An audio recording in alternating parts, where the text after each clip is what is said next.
Williams, the great Venus Williams strikes first. Now, Jelena Ostapenko could not believe this return Venus had. Jelena Ostapenko fired a rocket, heat-seeking missile, straight laser beam. Now, you know what Jelena Ostapenko, she could do it from the backhand or forehand. She just switches the attack depending on the position she's in. Either way, it's going to be down the line. It's going to be powerful, and most players on tour just cannot return it. It's as simple as that.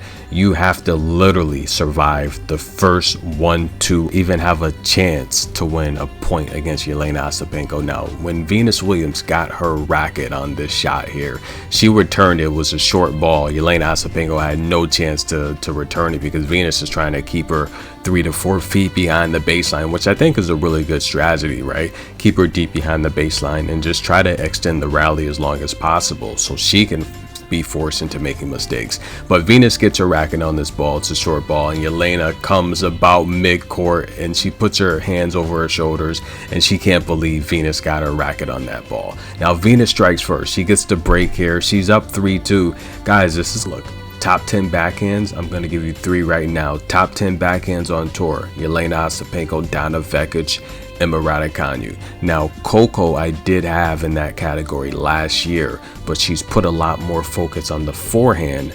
She's not really going to that backhand as much. It seems like she's using a lot of matches to practice her forehand. So I think Coco may have fell out of the top 10 backhands. It's borderline. You know, she's still there. Coco's still in the top 10 with backhand. So that's 4 players, top 10 backhands on tour right now: Jelena Ostapenko, Emma Raducanu, even though she's injured, that backhand is top notch. Coco Gauff and Donna Vekic. But listen, guys, this match here, Venus Williams, she's doing everything she can to survive, guys. She gets the break, and she's playing pretty well in the first set.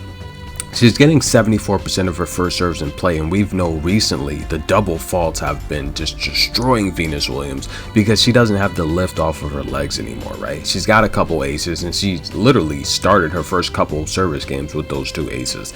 Now, she is pressuring the first serve of Jelena, which is pretty darn good. Another good strategy.